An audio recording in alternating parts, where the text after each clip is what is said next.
I think for a start, number one, I just think a graphic illustration is gonna be much better about demonstrating how negligent and how much dereliction of duty was involved in the decision on where to set the barrier by the 5 glenpool workers. They are from left to right. That would be Lynn Burrows.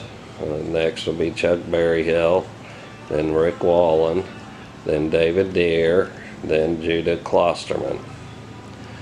They had 2 trucks, and I'm using the ambulance simply because of the flashing lights.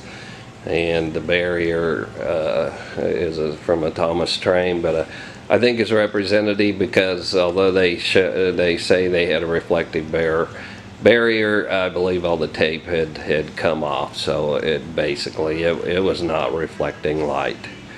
This is 121st Street. This entire road up through here is a designated A1 flood zone. Okay, now the good people here, that's Princess Linda, and then that's me, will come into play later. Telephone pole, I'm going to try a simulation with real water, but this is the water. The pitch of the land and the pitch of the road allow the water to basically go to the center line for about 4 car lengths. This is actually small. I think it actually extended way into the yard because I drove by and looked at the yard, and you know, there's a depression, natural depression that probably goes to about there. Right there is Maybell. There's a stop sign. Tulsa County had set that high water sign that really wasn't as big as it appears. I just couldn't remember if it was more a square one or the rectangular. So, but you get the idea that it's my understanding was set by Tulsa County. I'll try to avoid speculation. There's certain irrefutable facts. I mean, so some assumptions have to be made, but it doesn't change the outcome. The bottom line is whether it was 1 truck with 2 guys, 2 trucks with 5 guys, the trucks were in a position to observe everything. They had to be in a certain position to even set the barrier, so there's no getting around that. I doubt they were driving with their headlights off. This is around 3:30 a.m. on May 9th, and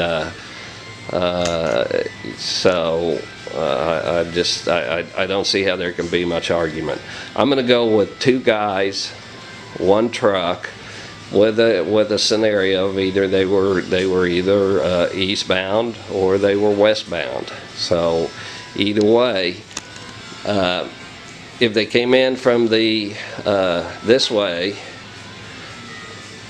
okay, which is the way my wife came in, and in court documents they said that the reflective, because I use the term reflective nature of water, they tried to throw that back into my face. Well, a normal person riding down this road, there's not a direct reflection on the water, so it's not going to stand out until you're well into it. But these guys had one responsibility and one responsibility only, and that was keep the public out of the flood areas. And they failed miserably. So if they came in from the east, they were supposed to be assessing flood situations, and if they weren't looking out both windows, then they're either even, well, I won't even say what they are. Okay, so anyway, that's the start. We'll go to scene 2 here, and it's the setting of the barrier. I'm going to assume I'll go with Lynn and David setting the barrier, and the emergency light ambulance will be back there. They were 1,500 feet away, so, but we'll get into that later.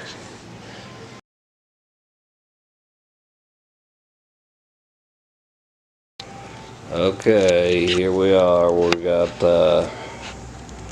Chuck and David trying to figure out how to set the barrier. They're right at the water. Okay. There's Maybell. There's where the water ends. There's where the flood zone ends, right about there. But of course they didn't have that map. The FEMA maps, they didn't matter. So I have no idea what the discussion is, but so let's see. Here they drive on up, because I doubt that they were gonna. Then David grabs the barrier and says, "Hey, let's just set it next to the high water sign, Dulce County high water sign. That should take care of it." Oh, but I got to back up. Okay, so looks like they got her set where they wanted it, and so now it's time to hop in the truck and head on back. Oh, sorry, but let's digress just slightly. Okay, I'll digressing because I want to show it. As you can see how reflective we can do that again.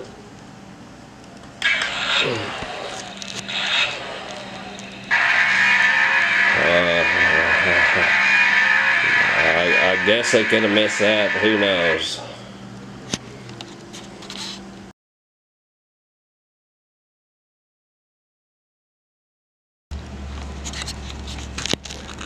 Okay, next to enter the scene is Princess Linda. Okay, she's gonna just be driving down. Okay, on the night of May 8th, we had a deluge. I mean, we're talking hours of incredible amounts of rain. Inches, it had to be measured in inches per hour. And Linda had to get up. She had to open the laundry department at St. Francis, so she had to be up. And it worked by 4:30, so she went to bed probably sometime between 7:30 and 8, and so she missed out on most of the rain. She had no reason to understand what had gone down, but it was just constant for like 3 or 4 hours, and I don't recall the totals, but everything that could flood was flooding. Okay, so she decided to get up. She was up early, and somewhere around 3:30, 3:20 to 3:30, she had decided she'd go drive to Glenpool because a donut shop is open there and get donuts. So she's on 121st Street, heading towards Highway 75, right around 3:30. Okay, so drives to the barrier.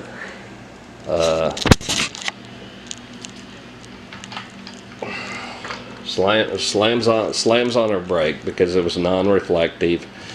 You know, stopped just in time and really had no idea what to do. She knew there was water on the left, didn't know the extent. You know, everything's glistening, so it's hard to say whether she'd step into the water or what. This particular highway, the average speed is probably 60 miles an hour. She had no reason to believe that there would be minimal traffic. You know, it's just by chance. So what are your options? I mean, the safest option probably was going to call 911, but how many people would have done that, to call 911 to help them back out of a situation that workers had put her in? Now, we'll do a night scene. Sorry about my coffee cup, but Glenpool guys are 1,500 feet away. Now, I've got them laying down because maybe that's what they were doing. The best option would have been for them to come assist her, to come, you know.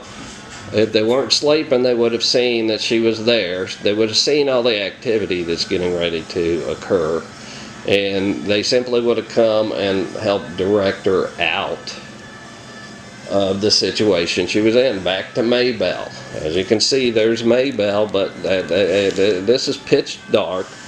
There's overhanging trees almost over. If you look at the Google Earth, it almost covers the entire barrier area. Okay, she could climb across. She's number one, 62 years old, very small. There just weren't many options. I mean, on how to get out of there. The best one was for those guys, those 5 musketeers, to come get her out of the situation.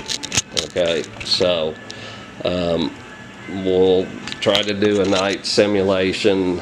So I'm gonna, I guess, put this on the tripod because I'll have to be quick. You know, just so that you can see what everybody was looking at. So.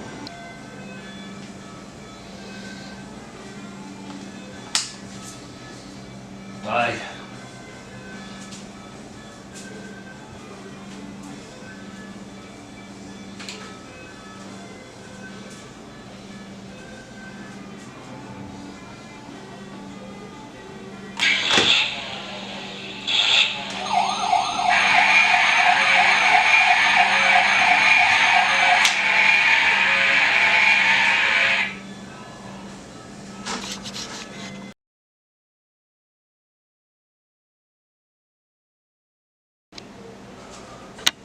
Okay, next up, we'll have to,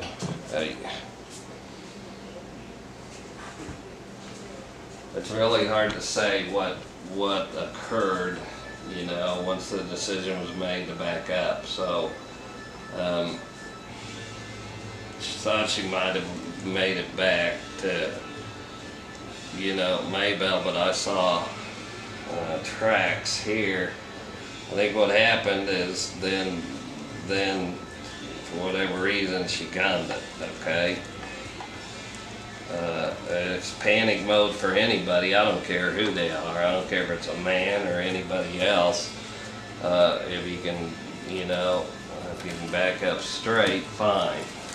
This was pulled out because there's a natural depression, and I'm going to try to make sure that I properly demonstrate how the car ended up. So into the water,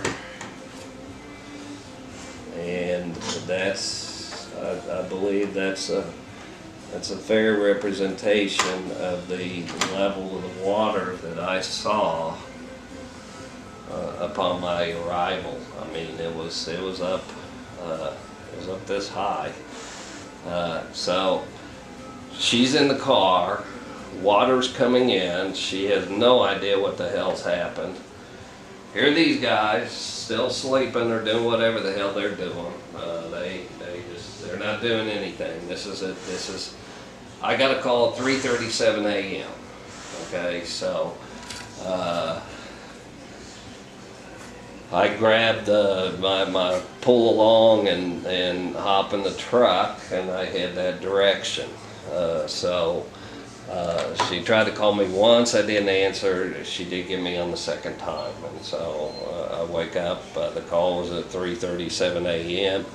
I'm gonna guess I was there by 3:45 max. I mean, I didn't spend much time doing anything. So I come in and I park there, and number one, I proceed and get her out of the car. I can't even tell you, can't even remember how, so there I am. I did bring my guitar, just in case, but so I get her out of the car, well, actually we're here. Oh, and I had to wade through this water, and it was over my knees at this point. Okay, so there. Sorry, some equipment problems, but I might cut some of that out. Okay, so I wade through the water, and actually I'm underneath trying to feel for something, like I'm really going to try to pull it out. I mean, that was kind of silly. I wasn't doing any way that I was going to be able to pull it out. So Princess Linda's safe, and I'm feeling around, and while I was doing that, a black sedan came in, slammed on its brakes. Yeah, I was more at that angle. Sat there for several minutes. I was still underneath the car, but we'll simulate it at night what that particular vehicle had.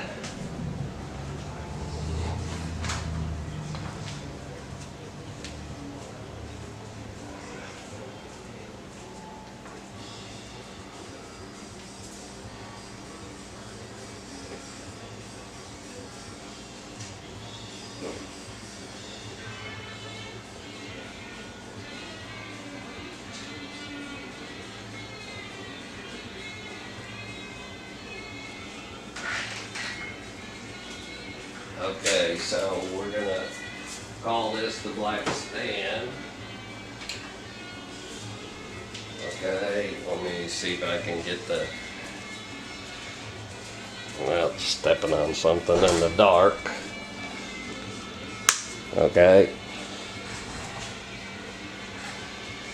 So, there's the black sedan. I guess I didn't make that quite to scale. Google Earth indicated Maybell was thinner than it really is. So, anyway, here's the benefit that they had.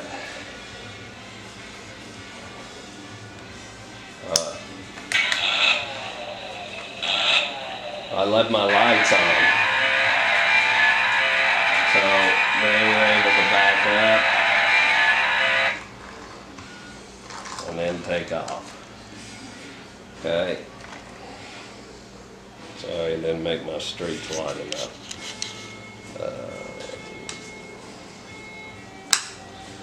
Okay, so they're gone. About that time, the glenpool truck started heading our way.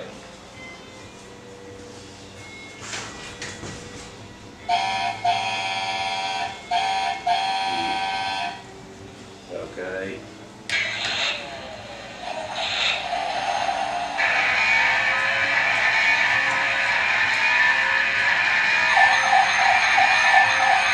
Okay, the one truck stops. The barrier is thrown in, I assume, by one of the young guys. Okay. And Linda's been in there, well, I guess the other thing. Okay, at the end we'll do a nighttime deal so that you can see what they would have seen from there with her tail lights on and all the activity. I mean, her lights would have swept right past them, so we'll try to simulate what the lights would have done.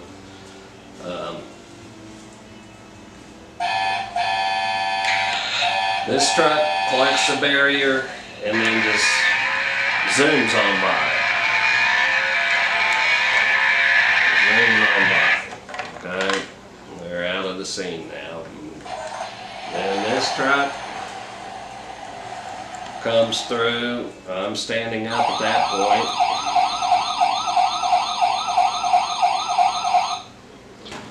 And that never stops. I mean, we're still in distress. There's no question we're still in distress. Never stops. Rolls down the window and said, "Hey, call a tow truck," and keeps on going. Neither one stopped. Neither one helped, stopped, or did anything. We'll do a simulation down here of the daylight. In the case they're trying to blame this on the weather, I don't see how the dismissal can hold based on that. This was a complete incompetence. One of the dumbest decisions I've ever seen from a utility worker, and they're lucky. By the time I came back on the tow truck at 5:30, cars were coming through here at 60 miles an hour, and when they could, they just jump that, go around it, and keep on going. They didn't slow down a bit. The tow truck driver was shocked. He'd been up and down that road. He did not understand. It's understandable. Coke Creek is down here. I don't think they knew what the hell they were supposed to do. I think it was a situation of, we're supposed to set a barrier, so let's set a barrier. Let's set it next to Tulsa County. I don't even know the condition down here because we were denied all access to these people. Glenpool has offered no real defense except it's the weather. And it's undecided where that's going to go. But I just don't see how long term that will hold, because it wasn't the weather. There was only one cause of this accident, and it was complete incompetence. And for them to be sitting right there and then saying, well, hell, let's set it here, is just incredible. It's just, you don't want these kinds of people being sent out to protect the public, because they don't protect the public. They didn't protect the public. They could have killed somebody with this choice. So we'll try one more. We'll try to get the and then I think I have enough.